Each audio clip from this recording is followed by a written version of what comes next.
104.5 The Team, your home for New York sports. Yesterday, the Mets make a trade. They bring in Jay Bruce from the Cincinnati Reds. So now we're joined by the afternoon drive host and the pregame host for Cincinnati Reds baseball on ESPN 1530, Lance Mcallister. Lance, what can the Mets expect from a player like Jay Bruce?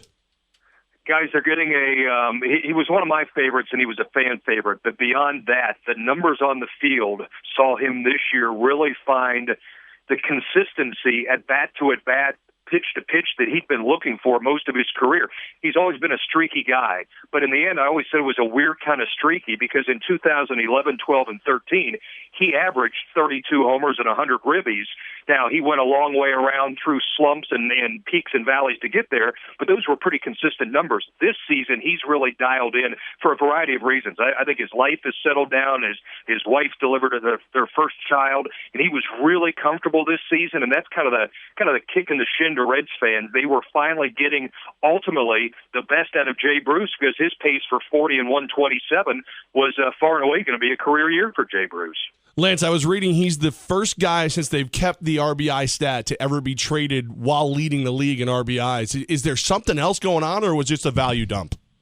No, it's in the end, and this has been a long-running narrative that has been tough for fans to wrap their head around. Look, this team is clearly rebuilding. They have dumped in the last calendar year Johnny Cueto, Mike Leake, Aroldis Chapman, Todd Frazier, Jay Bruce. I mean, talent like that. They were late getting to the realization as an organization that it wasn't working and they had to rebuild. And when you rebuild, you have to trade pieces that aren't going to fit into your future for pieces that you can load up in your pipeline. And the reality is this team's not going to be really ready to win until 2018. Jay had one more year of control on his contract, and as much as it stings to see him go, I think ultimately everybody here has to come to the conclusion it made the most sense to deal Jay Bruce, and that they dealt a stock at its highest point, and there's much debate how much value they got in return.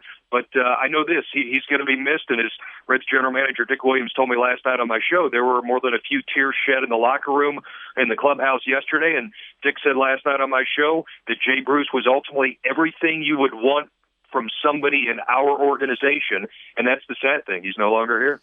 Can he have the same type of impact, do you think? They may be able to push the Mets into the playoffs, Lance? What do you think? What are your views? Yeah, I think so. I don't think, I've heard the arguments, well, New York's going to eat him alive. It's going to be too big for him. I don't think so. I mean, Jay's gone through a lot here, including his 2014 and 15 seasons, back-to-back seasons. And some of this has to do with the knee injury. He had surgery done. He came back too quickly.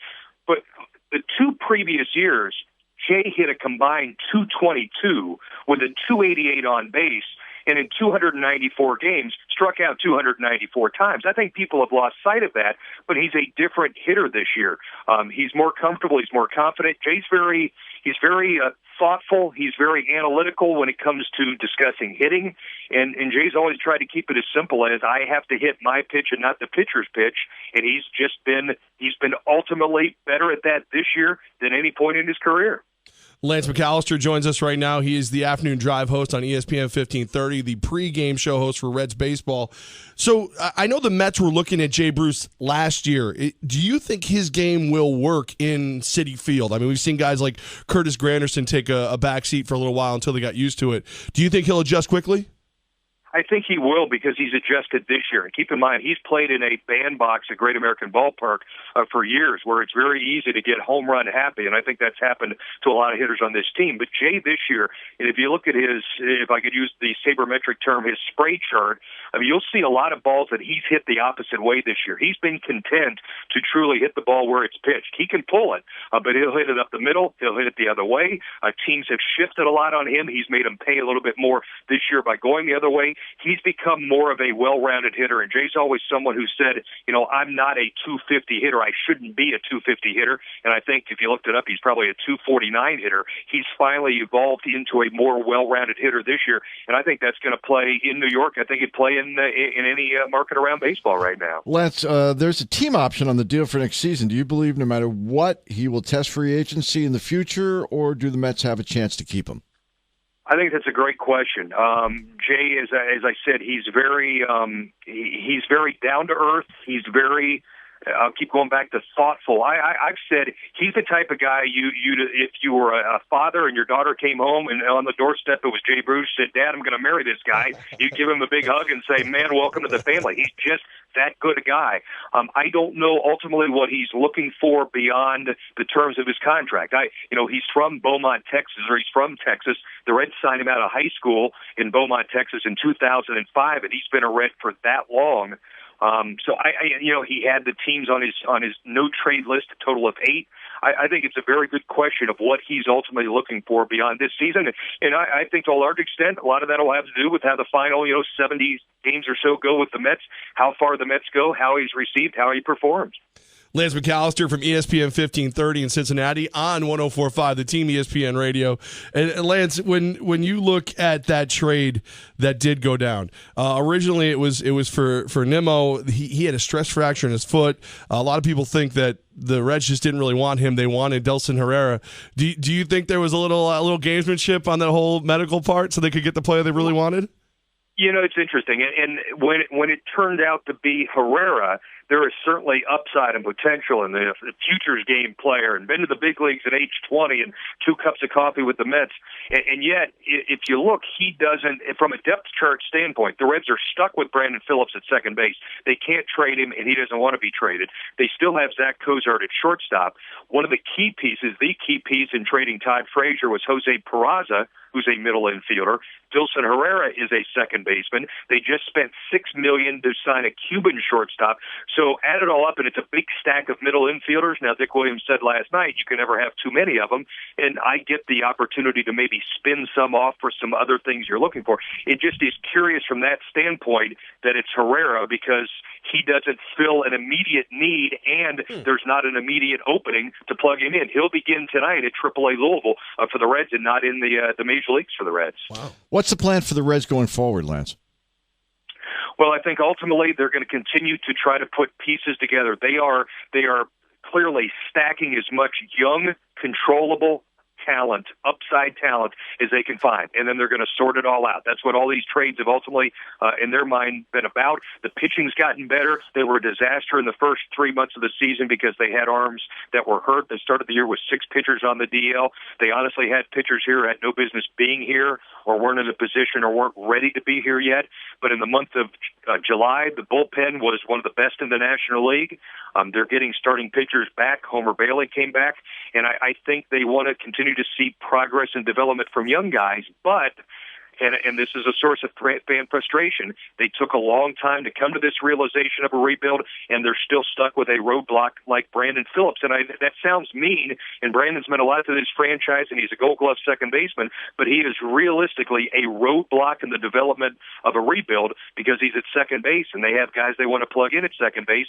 They owe him this year, and they owe him $14 million next year, and he doesn't want to budge unless somebody's willing to pay him more money to accept a trade. Lance, now I'm a Yankees fan, so I'm already kind of got football on the brain. There's some rumors that the Cincinnati Bearcats could possibly join the Big 12 conference. What are you hearing? Is that a realistic possibility?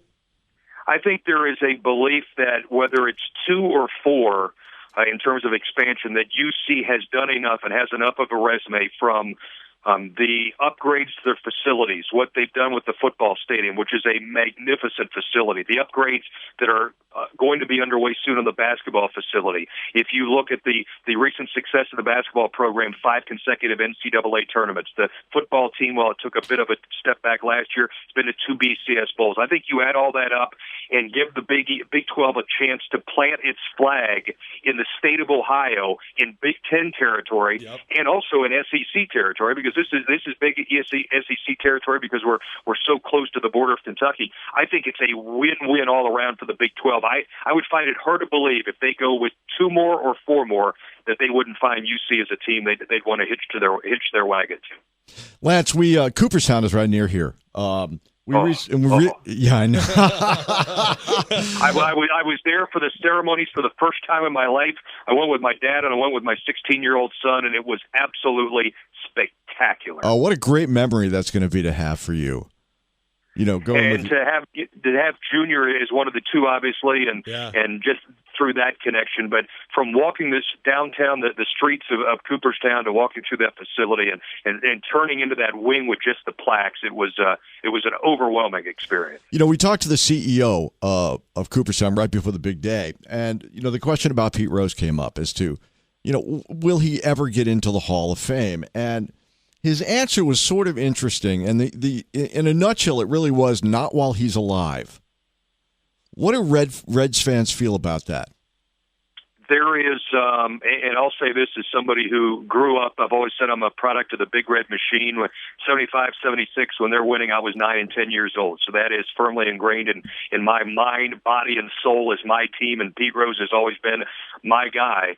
I just think it's unfortunate that there's been a level of fatigue reached in this town. I think the city's so tired of hearing it as it's played out over the years. And I have ultimately said, look, I know what he did. I get it. I get the suspension. I don't know why ultimately, as I looked at all those plaques 2 weekends ago, I don't know why you can't walk in that Hall of Fame and read a plaque that says, Pete Rose, baseball's all-time hits leader, played in 1,972 winning games, the most in the history of baseball, was an all-star at 5 different positions, and was banned from the game of baseball for gambling allegations back in 1988, 89. I don't know why that can't be part of the plaque. I don't know how, what baseball is running into is, I don't know how you tell the story of Major League Baseball 20 years from now, 30 years from now, 50 years from now, if you don't have the likes of Pete Rose. And I'll even go so I'll say Barry Bonds and others, because they are, whether baseball likes it or not, they're a part of the timeline of the history of the game. And the Hall of Fame is the story and the appreciation of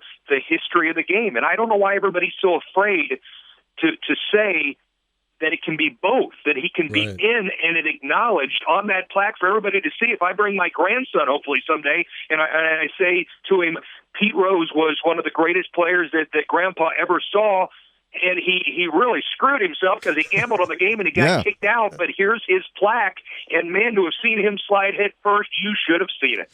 And by the way, we've talked. I'm all fired up over it. I'm all fired up over this. Lance, I love it. We've talked to a lot of sports writers that actually agree with you. That think that it should be acknowledged as well as what he did in baseball and being banned from it. There should be an acknowledgement. You can't just not have him there. Yeah, I mean, I don't. 50 years from now, you're not going to have Roger Clemens. You're not going to have Barry Bonds. You're not going to have Pete Rose. Well, I'm sorry. Those are 3 of the greatest to ever play the game who had significant impacts on the game of baseball. And if you're going to hold them, and this drives me crazy about the Baseball Hall of Fame. I love the structure. I love the concept of it, but they take themselves way too seriously when it comes to stuff like this. It's not angels. It's not guardians. It's not saviors. It's the greatest baseball players who ever played the game and impacted the game and are part of the timeline, and they come with warts and they come with issues. There's a lot of guys in there with issues. There's a lot of guys who should be in there with issues, and I just think it's cheating the history of the game to dig a hole and stick your head in the sand as the Hall of Fame by not acknowledging that. I love it, man. Lance Mcallister. If you couldn't figure it out, he's from Cincinnati. ESPN 1530's afternoon drive host, the Reds pregame host. Man, you are money, and anytime a Pete Rose story comes up, you got to be number one dial that we're going to make. Guys, you've got the number. Keep it. This was a blast, and call anytime. Thanks, Lance.